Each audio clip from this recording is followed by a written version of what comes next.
ಹಿಮಾಲಯದ ಮಹಾತ್ಮರ ಸನ್ನಿಧಿಯಲ್ಲಿ. ಗುರುರ್ ಬ್ರಹ್ಮ ಗುರುರ್ ವಿಷ್ಣು ಗುರುರ್ ದೇವೋ ಮಹೇಶ್ವರ ಗುರುರ್ ಸಾಕ್ಷಾತ್ ಪರಬ್ರಹ್ಮ ತಸ್ಮೈ ಶ್ರೀ ಗುರವೇ ನಮಃ. ರೋಗ ನಿವಾರಣಾ ಶಕ್ತಿ. ಪ್ರತಿಯೊಬ್ಬ ಮನುಷ್ಯನು ತನ್ನನ್ನು ತಾನು ಗುಣಪಡಿಸಿಕೊಳ್ಳಬಲ್ಲ. ಅದಕ್ಕೆ ಬೇಕಾದ ಶಕ್ತಿಯು ಅವನ ಅಂತರಂಗದಲ್ಲಿಯೇ ಅಡಗಿರುತ್ತದೆ. ಅವನು ಅದನ್ನು ಕಂಡುಕೊಳ್ಳಬೇಕು. ಸಂಪೂರ್ಣವಾಗಿ ಸ್ವಾರ್ಥರಹಿತನಾದ ದೈವಿ ಮನುಷ್ಯನಾದರೂ ಯಾರನ್ನು ಬೇಕಾದರೂ ಗುಣಪಡಿಸಬಲ್ಲ. ಎಲ್ಲ ದುಃಖ ಮತ್ತು ಯಾತನೆಗಳಿಂದಲೂ ಬಿಡುಗಡೆಯನ್ನು ಪಡೆಯುವುದೇ ಇಂಥ ರೋಗ ನಿವಾರಣಾ ಶಕ್ತಿಯ ಅತ್ಯುನ್ನತ ಸಾಧನೆ. ರೋಗ ನಿವಾರಣಾ ಶಕ್ತಿಯೊಡನೆ ಮೊದಲ ಅನುಭವ. ನಾನು 12 ವರ್ಷದವನಾಗಿದ್ದಾಗ ಗುರುಗಳ ಜೊತೆಯಲ್ಲಿ ಭಾರತದ ಬಯಲು ಸೀಮೆಯಲ್ಲಿ ಕಾಲ್ನಡಿಗೆಯಲ್ಲಿ ಪ್ರಯಾಣ ಮಾಡುತ್ತಿದ್ದೆ. ಒಂದು ಸಲ ಇಟಾದ ರೈಲು ನಿಲ್ದಾಣದಲ್ಲಿ ನಿಂತೆವು.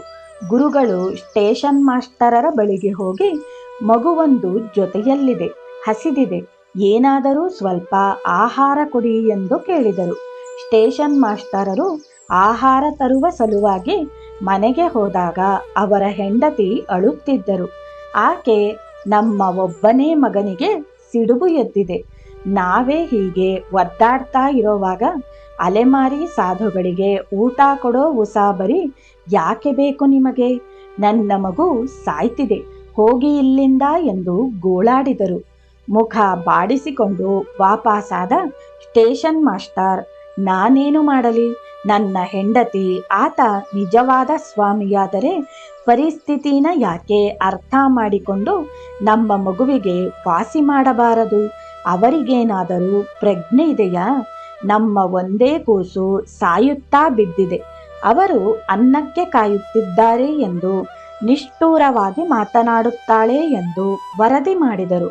ಗುರುಗಳು ಮುಗುಳು ನಕ್ಕರು. ನಾವು ಸ್ಟೇಷನ್ ಮಾಸ್ಟರರ ಮನೆಗೆ ಹೋದೆವು. ಅದೊಂದು ಸವಾಲು.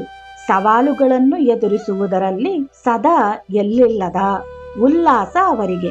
ನನಗೆ ಹಸಿವಾಗಿದೆ, ನಾವು ಊಟ ಮಾಡೋದು ಯಾವಾಗ ಎಂದು ನಾನು ತಕರಾರು ಮಾಡಿದೆ. ನೀನು ಸ್ವಲ್ಪ ಸಹಿಸಿಕೊಳ್ಳಬೇಕಾಗುತ್ತದೆ ಎಂದು ಹೇಳಿದರು. ಈ ನನ್ನ ತಕರಾರು ಪದೇ ಪದೇ ಇರುತ್ತಿದ್ದುದೇ. ಎಷ್ಟೋ ಸಲ ನೀವು ಸಮಯಕ್ಕೆ ಸರಿಯಾಗಿ ಊಟ ಕೊಡೋದಿಲ್ಲ ಎಂದು ಅಳುತ್ತಿದ್ದುದೂ ಉಂಟು. ಅಳುತ್ತಾ ಓಡಿಬಿಡುತ್ತಿದ್ದೆ.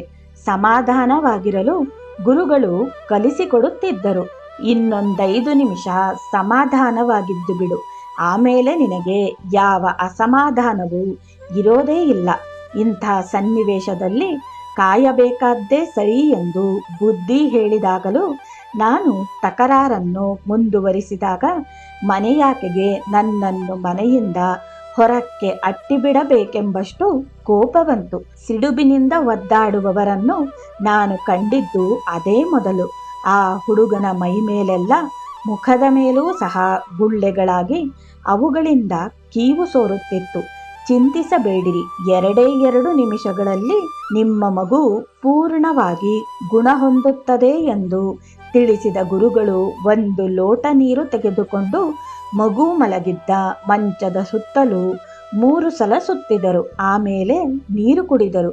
ಆ ಹೆಂಗಸಿನ ಕಡೆಗೆ ನೋಡಿ, ಅವನು ಗುಣಮುಖವಾಗುತ್ತಿದ್ದಾನೆ ಕಾಣುತ್ತಿದೆಯಾ ಎಂದು ಕೇಳಿದರು.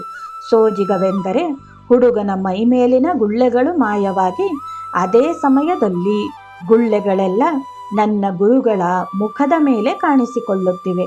ನಡುಗಿ ಹೋದ ನಾನು ಅಳತೊಡಗಿದೆ. ಗಾಬರಿಯಾಗಬೇಡ, ನನಗೇನೂ ಆಗೋದಿಲ್ಲ.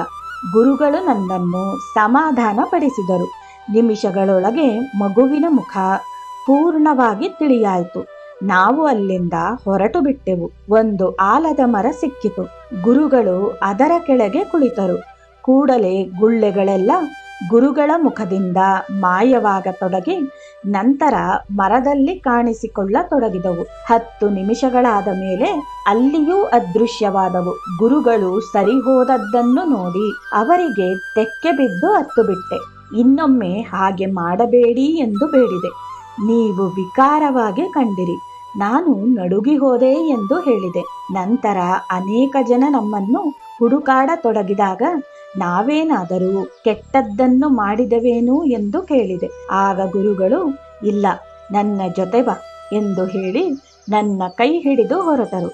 ನಾವು ಮತ್ತೆ ಯಮುನಾ ನದಿ ದಂಡೆಯ ಮೇಲೆ ನಡೆಯುತ್ತಾ ಹೊರಟೆವು. ಕೊನೆಗೆ ಇನ್ನೊಂದು ಮನೆಯ ಮುಂದೆ ಹೋಗಿ ನಿಂತಾಗ ಸ್ವಲ್ಪ ಆಹಾರ ಸಿಕ್ಕಿತು. ಆಮೇಲೆ ಯಾರಿಗೂ ಗೊತ್ತಾಗದಂಥ ಒಂದು ಮರೆಯಾದ ಪ್ರದೇಶಕ್ಕೆ ಹೋಗಿ ಊಟ ವಿಶ್ರಾಂತಿ ಪಡೆದದ್ದಾಯಿತು. ಬೇರೆಯವರಿಗೆ ಸಹಾಯ ಮಾಡಲು ತಾವು ತೊಂದರೆ ಅನುಭವಿಸುವುದರಲ್ಲಿ ಸಾಧುಗಳು ಸಂತೋಷವನ್ನು ಕಾಣುತ್ತಾರೆ. ಇದು ಸಾಧಾರಣ ಮನಸ್ಸಿನ ನಂಬಿಕೆಗೆ ಮೀರಿದ ಸಂಗತಿ. ಅನ್ಯರ ಸಲುವಾಗಿ ತಾವು ನೋವನ್ನನುಭವಿಸಿದ ಆಧ್ಯಾತ್ಮಿಕ ಮಹಾನುಭಾವರ ಅನೇಕ ನಿದರ್ಶನಗಳನ್ನು ಮಾನವ ಇತಿಹಾಸ ಒದಗಿಸಿದೆ. ಅಂಥ ಸಾಧುಗಳು ಮಾದರಿಗಳಾಗುತ್ತಾರೆ. ಅನೇಕ ಮಂದಿ ಇವತ್ತಿಗೂ ಅಂಥ ಮಹಾತ್ಮರ ಹೆಜ್ಜೆ ಗುರುತುಗಳನ್ನು ಅನುಸರಿಸುತ್ತಾರೆ. ವ್ಯಕ್ತಿ ಪ್ರಜ್ಞೆಯು ವಿಶ್ವ ಪ್ರಜ್ಞೆಗೆ ತಾನಾಗಿಯೇ ವಿಸ್ತರಿಸಿದಾಗ ಅನ್ಯರ ಸಲುವಾಗಿ ನೋವನ್ನನುಭವಿಸುವುದರಲ್ಲಿ ಸಂತೋಷವನ್ನು ಕಾಣುವುದು ಸುಲಭವಾಗುತ್ತದೆ. ಸಾಮಾನ್ಯ ಜನ ಇವರು ನೋವನ್ನು ಅನುಭವಿಸುತ್ತಿದ್ದಾರೆ ಎಂದು ಭಾವಿಸಿದರೂ ಮಹಾತ್ಮರಿಗೆ ಅದು ಸಂಕಷ್ಟ ಅಲ್ಲ. ವ್ಯಕ್ತಿಯ ಪ್ರಜ್ಞೆ ವ್ಯಕ್ತಿಗತ ಸೀಮೆಗಳಿಗೆ ಮಾತ್ರ ಸೀಮಿತವಾಗಿ ಉಳಿದಾಗ ವ್ಯಕ್ತಿ ನೋವಿಗೀಡಾಗುತ್ತಾನೆ. ಒಬ್ಬ ಮಹಾತ್ಮ ತನಗೆ ಏನಾದರೂ ತೊಂದರೆ ಒದಗಿದ ಸಂದರ್ಭದಲ್ಲಿ ನೋವನ್ನನುಭವಿಸುವುದಿಲ್ಲ. ಬೇರೆಯವರ ನೋವಿನಲ್ಲಿ ಹೆಚ್ಚು ಯಾತನೆಯನ್ನು ಅನುಭವಿಸುತ್ತಾರೆ. ಇಂದ್ರಿಯಗಳು ಪ್ರಪಂಚದ ವಸ್ತುಗಳ ಸಂಪರ್ಕ ಪಡೆದಾಗ ನೋವು ಮತ್ತು ನಲಿವು ಎಂಬ ದ್ವಂದ್ವಗಳು ಅನುಭವಕ್ಕೆ ಬರುತ್ತವೆ. ಯಾರ ಪ್ರಜ್ಞೆಯು ಇಂದ್ರಿಯಾತೀತ ಸ್ತರಕ್ಕೆ ವಿಸ್ತಾರ ಪಡೆದಿದೆಯೋ ಅವರು ಈ ದ್ವಂದ್ವಗಳಿಂದ ಬಿಡುಗಡೆಯನ್ನು ಪಡೆಯುತ್ತಾರೆ. ಮನಸ್ಸನ್ನು ಇಚ್ಛಾಪೂರ್ವಕವಾಗಿ ಇಂದ್ರಿಯಗಳಿಂದ ಹಿಂತೆಗೆದುಕೊಳ್ಳಲು ಮತ್ತು ಮನಸ್ಸನ್ನು ಅಂತರ್ಮುಖಗೊಳಿಸಲು, ಪ್ರಜ್ಞಾ ಕೇಂದ್ರವನ್ನು ಅಭಿವ್ಯಕ್ತಗೊಳಿಸಲು ಕೆಲವು ವಿಧಾನಗಳಿವೆ. ಅಂಥ ಮನಸ್ಥಿತಿಯಲ್ಲಿ ಇಂದ್ರಿಯಗಳ ಸುಖ ದುಃಖಗಳು ವ್ಯಕ್ತಿಯ ಮೇಲೆ ಯಾವ ಪರಿಣಾಮವನ್ನೂ ಉಂಟು ಮಾಡುವುದಿಲ್ಲ. ಏಕಾಗ್ರಗೊಂಡ ಮನಸ್ಸು ಬೇರೆಯವರನ್ನು ಗುಣಪಡಿಸಲು ಬಳಸಬಲ್ಲಂಥ ಕ್ರಿಯಾಶೀಲ ಸಂಕಲ್ಪವನ್ನು ರೂಪಿಸುತ್ತದೆ. ಪ್ರಜ್ಞಾ ಮೂಲದಿಂದ ಮಾನವ ಜೀವಿಯ ಮೂಲಕ ಎಲ್ಲ ಶಮನಕಾರಿ ಶಕ್ತಿಗಳು ಪ್ರವಹಿಸುತ್ತವೆ. ಗುಣಪಡಿಸುವವನು ವ್ಯಕ್ತಿಗತ ಪ್ರಜ್ಞೆಯನ್ನು ಹೊಂದಿದ ಕ್ಷಣದಲ್ಲಿಯೇ ನಿರಂತರವಾಗಿ ಪ್ರವಹಿಸುವ ಈ ಗುಣಕಾರಿ ಶಕ್ತಿ ನಿಂತು ಹೋಗುತ್ತದೆ. ಗುಣಕಾರಿ ಶಕ್ತಿ ಮನುಷ್ಯನಿಗೆ ಸಹಜವಾದದ್ದು. ಮನಸ್ಸು ಪಕ್ವಗೊಂಡಾಗ ಮನೋಬಲ ಮೂಡುತ್ತದೆ. ಮನಃಶಕ್ತಿಗೆ ಗುಣಕಾರಿ ಸಾಮರ್ಥ್ಯ ಉಂಟು. ಬೋಲೋ ಸಬ್ ಸಂತ್ ಕಿ ಜೈ.